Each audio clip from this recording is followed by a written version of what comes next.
ऐसे जैसे आप विदित हैं कि हमने लास्ट ईयर भी आंदोलन किया था और उस आंदोलन में माननीय राजस्व मंत्री, माननीय एसीएस महोदय और माननीय मुख्यमंत्री जी से डिटेल में वार्ता हुई थी और उन्होंने स्टेट काडर की नोटिफिकेशन को पेंडिंग रखते हुए हमारी मांगों को लेके एक कमेटी बनाई थी। मांगें क्या हमारी? मांगें थी हमारी कि जितने भी पटवार खाने हैं इतने ज़्यादा ऑनलाइन वर्क बढ़ गए हैं कि हमें इंटरनेट, प्रिंटर, लैपटॉप की सुविधा दी जाए। तो ये कोई हमारी अपनी पर्सनल मांग नहीं है, इससे निपटारा होना है। हम अपने मोबाइलों से काम कर रहे थे, ये हमारी मांग थी। दूसरी मांग थी हमारी कि हमारी जो पे बसंतियाँ हैं उसको लेके थी। एक जो पटवारी की पोस्ट पे हैं उनके एक पटवारी दूसरे पटवारी के सैलरी में 10-10, 12-12 हज़ार का अंतर है। हमारी मांग थी कि जो हमारे भत्ते हैं वो 25-30 रुपये चिरकाल समय से चले हैं। हमारी बात थी कि 25-30 साल से जो एक कर्मचारी काम कर रहा होता है उसको मोटिवेशन होती है उसकी प्रमोशन। तो हमारा जो कोटा है वो पूरा प्रमोशनल 100% ना होकर 60% था, उसको बढ़ाने की मांग थी। जब माननीय मुख्यमंत्री जी से डिटेल में वार्ता हुई 13 में 15 अगस्त को, तो उन्होंने माना कि आप वित्त से संबंधित जितनी डिमांड है 1 साल के बाद बात कर लेना। तो हमने वो सारी विड्रा कर ली और उसको देखते हुए माननीय एसीएस महोदय ने हमारी कमेटी बनाई जिस बलवान जी की अध्यक्षता में, तो उसमें चर्चा हो गई, उन्होंने सिफारिश की है। तो बात ये हुई थी कि नोटिफिकेशन से पहले आपकी जो जायज़ मांगे हैं उनको हम लागू करेंगे। तो एकदम से नोटिफिकेशन कर दी और नोटिफिकेशन करने से पूरे हिमाचल प्रदेश के कानूनगो में रोष है कि हम लोग 25-30 साल पहले अपॉइंट हुए थे। हमारा जो चैनल था वो डिस्ट्रिक्ट कैडर था, हमारी जो ऐड थी जब अपॉइंट हुए तो डिस्ट्रिक्ट कैडर थी। आप 25-30 साल के बाद आप हमें स्टेट काडर में लेके जा रहे हैं। हमारे प्रमोशन का क्या होएगा? प्रमोशनें तो वैसे नहीं हो रही जिनके आपने किए थे, साल में आपकी प्रमोशनें नहीं हुई हैं। अभी पूरे हिमाचल प्रदेश में अप्रैल में 250 पटवारी एलिजिबल हो रहे हैं सर कानूनगो पद के लिए। अभी हाल में लगभग 250 के करीब कानूनगो के पद खाली हैं। तो यदि और 250 के करीब 255 पद पटवारी के खाली है और अप्रैल में इन बच्चों ने कानूनगो प्रमोट होना। यदि हमारा जो स्टेट काडर होता है, हमारा जो मुखिया है वो डीएलआर महोदय होते हैं, तो 1 साल में तो सनोटियाँ सेटल नहीं होनी, तो इन बच्चों ने कहाँ से प्रमोट होना? तो अभी जैसे माननीय मुख्यमंत्री राजस्व मंत्री महोदय जी कह रहे हैं हम रिटायरियों को बुला लेंगे। रिटायरी हमारे पास है कहाँ सर? 233 पोस्टें कानूनगो की वेकेंट है और पूरे हिमाचल प्रदेश में ऐड दे दे के डीसी के माध्यम से सिर्फ 66 कानूनगो जो हैं वो सेवाएं दे रहे हैं रिटायर, और 255 पद पटवारियों को खाली है। सिर्फ 45 पटवारी मिले हैं हमें, अभी तक जो मिले हैं वो काम कर रहे हैं। 250 अप्रैल में खाली होना है। तो आप जिन्हें कैसे माननीय महोदय कैसे सिस्टम चलाना है? तो महासंघ सरकार और महासंघ में एक बहुत अच्छा विश्वास बना हुआ है। आप हमारी समस्या को सुनो, कोई पैसे से रिलेटेड नहीं है, हमें बुलाओ, टाइम दो ताकि हम महासंघ के सभी साथियों को लेके आपके पास आएँ और निपटारा होए। और हमारा मकसद जो है जनता को परेशान करना नहीं है सर। 27 और 28 को राजस्व अदालतें लगती थी, नंबर ऑफ म्यूटेशन उसमें अटेस्ट होने थे, वो लोग वंचित रह गए और लाखों रुपए का गवर्नमेंट को जो है राजस्व जाना था, गवर्नमेंट उससे भी वंचित रह गई है। एक साइड गवर्नमेंट आर्थिक तंगी में जो वित्त के स्रोत ढूंढ रही है और ये स्रोत मिले हैं तो ये ऐसे गवा रहे हैं। इसलिए जैसा कि अभी हाल ही में सरकार ने 22 तारीख को एक नोटिफिकेशन जारी किया जिससे जो पटवारी कानूनगो का था वो जिला कैडर से स्टेट कैडर कर दिया गया, जिसके विरोध में हमने पहले ही इनको एक मांग पत्र दिया हुआ था कि हमारे जो जायज़ मांगे मानी नहीं गई। अगर आपने हमें बिना कॉन्फिडेंस में लिए ये नोटिफिकेशन किया तो हम उस दिन से ही पेन डाउन स्ट्राइक पर चले जाएंगे। सो हमने 25 और 27 को हम मास कैजुअल लीव पर है, आज हम पूर्ण पेन डाउन स्ट्राइक पे हैं।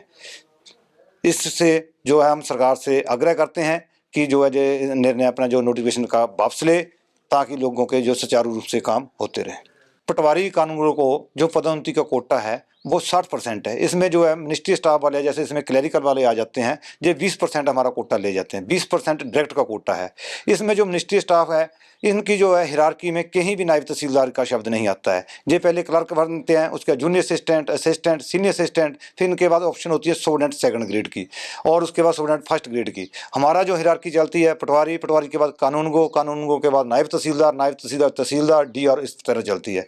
इनमें कहीं भी हिरार्की में हमारा ऐसा जिक्र नहीं है। लेकिन इन्होंने जो है जो 20% हमारा जो कोटा ले जाते हैं उसमें हमारे जो पदोन्नति के चांसेस बहुत कम हो जाते हैं। अगर जो लोग हमारा कोटा लेना चाहते हैं तो हम भी इनसे आग्रह करते रहे पहले कि हमें भी 20% का कोटा दिया जाए सुपरिटेंडेंटी में। हमारे भी जो जहाँ पर बहनें हैं जे भी इन्हें सुपरिटेंडेंट बनने के काबिल है, जे भी बन सकते हैं, सुपरिटेंडेंट बन सकते हैं। ये हमारा रोष है, बाकी कोई नहीं। जो इनको 100% मिनिस्ट्री स्टाफ का कोटा ऑलरेडी अपना मिल रहा है, ये हमारे हक से 20% का ले लेते हैं। और इसी के साथ एक विडंबना और है, इनको बिना एग्जाम पास किए ही नायब तहसीलदार बना दिया जाता था और हम लोगों को कानून के बाद नायब तहसीलदार का अगर पेपर पास करते हैं तभी ऑप्शन होती थी। सो हमारा सरकार से आग्रह ऐसी जो भी है इसके आगे को इस चीज़ को ध्यान में मद्देनजर रखें।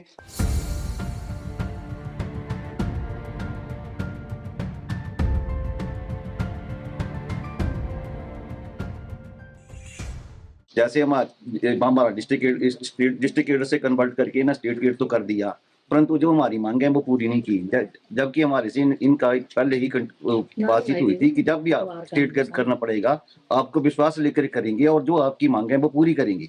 लेकिन हमारी जो एक बलवान कमेटी की मतलब जो बनी है हमारी, वहाँ जो भी हमारी मांग है उस बलवान कमेटी के अंदर ही डाली गई हैं, उनको एक भी पूरा नहीं किया। और जिनमें हमारी सबसे बड़ी प्रमुख मांग है कि जो हम जब प्रमोट होते हैं तो नायब का कोटा जो हमें अब इस वक्त 60% रखा है, जबकि हमारा 80% होना चाहिए और उसमें हमें ए और बी और सी क्लास दिया गया, जबकि ए और बी और सी में हमें बिल्कुल डिग्रेड कर दिए गए सरकार से तरफ से।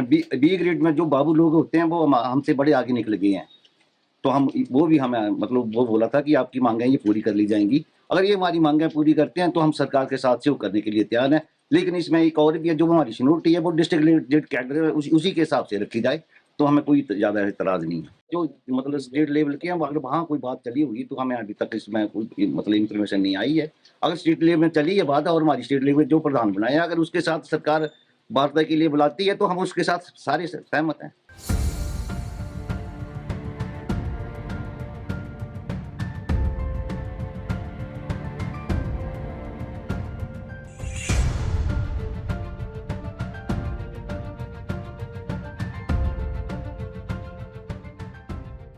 मैं सुनीता पटवारी कानूनी संघ नूरपुर इकाई की प्रधान हूँ। हम आज सभी पटवारी यहाँ पर जिला राज्य कार्यकारिणी के आह्वान पर किए गए हड़ताल के संदर्भ में इकट्ठे हुए हैं। ये हड़ताल जो है वो सरकार द्वारा जारी की गई नोटिफिकेशन जो कि पटवारी का जो कैडर है उसको जिला स्तर से राज्य स्तर पर जो शिफ्ट किया गया उसके विरोध में की गई है। अगर सरकार आपकी मांग को पूरा नहीं करती है तब आपका अगला कदम क्या होगा? सर तभी ये हड़ताल अनिश्चितकाल के लिए जारी रहेगी।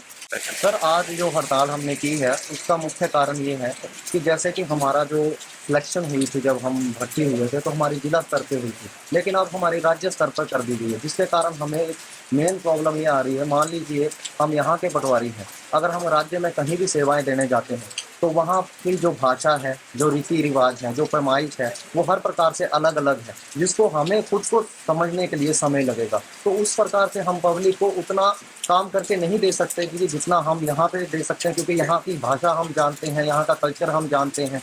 तो इस कारण भी विरोध है। और दूसरा हमारी एक पे के रिगार्डिंग है, क्योंकि हमारी जो पे है वो हम अगर यहाँ से जाते हैं तो हमारे जो पटवार खाने हैं वो दयनीय हालत में है, ना हमारे पास ढंग का रेजिडेंस है। जो जितनी हमें सैलरी मिलती है अगर उसके अकॉर्डिंग हम जाएं तो हमारा वहाँ पे रहना बहुत मुश्किल हो जाएगा।